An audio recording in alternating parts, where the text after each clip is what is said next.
আজকে আমি এই রুই মাছ দিয়ে এই শসার তরকারি রান্না করব। কে কে শসার তরকারি খেয়েছেন আমাকে কিন্তু জানাবেন। শসার তরকারি খেতে কিন্তু খুবই স্বাদ হয়। শসা আর আলু নিয়ে নিয়েছি। আমি এখন মাছগুলোকে আগে ভেজে নেব। করে দিয়ে এই তো আমার মাছগুলো ভাজা হয়ে গিয়েছে। এখন আমি মাছগুলোকে একে একে উঠিয়ে নেব।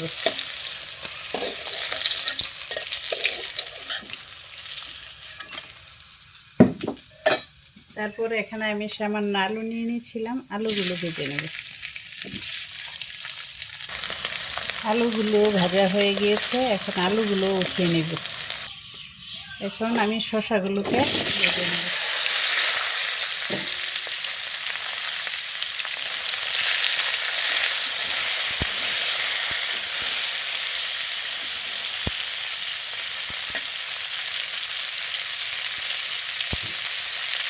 শসাগুলোতে আমি কোনো প্রকারের হলুদ দেবো না, হলুদ ছাড়াই ভেজে নেব।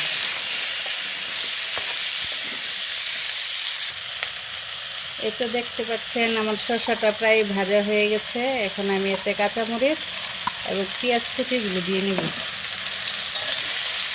এগুলো দিয়ে আরেকটু ভেজে নেব, তারপর আমি মশলাটা দিয়ে ফেলব।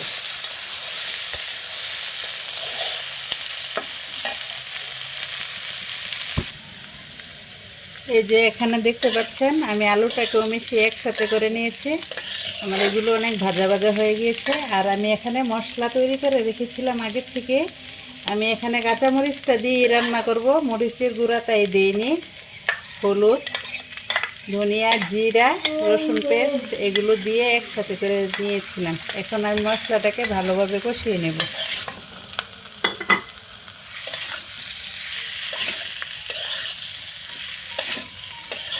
শসার তরকারিতে লাল মরিচের গুঁড়ো দিলে তরকারিটা খেতে তত একটা টেস্ট হয় না, তাই আমি এখানে লাল মরিচের গুঁড়ো ব্যবহার করিনি, শুধু কাঁচামরিচটাই ব্যবহার করেছি।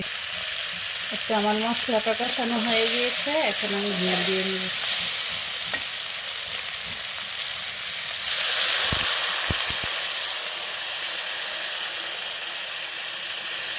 ঝোলের পরিমাণটা আমি খুব অল্পভাবে দেব।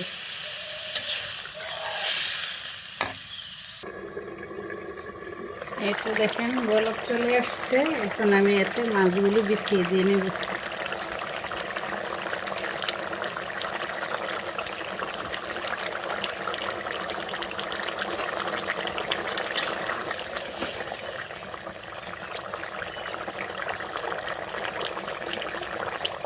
আপনারা কে কে শসার তরকারি খান সবাই কিন্তু কমেন্টে জানাবেন।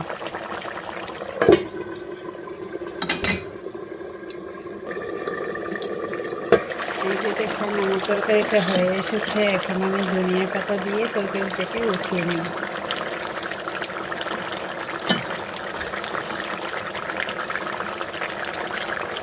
10 সেকেন্ডের জন্য আমি তরকারিটাকে ঢাকা দিয়ে দিব, যাতে ধনিয়া পাতার কাঁচা গন্ধটা চলে যায়।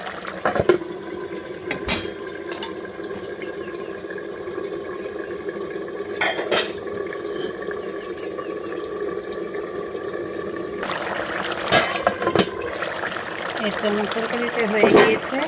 এখন আমি এটাকে উঠিয়ে ফেলব।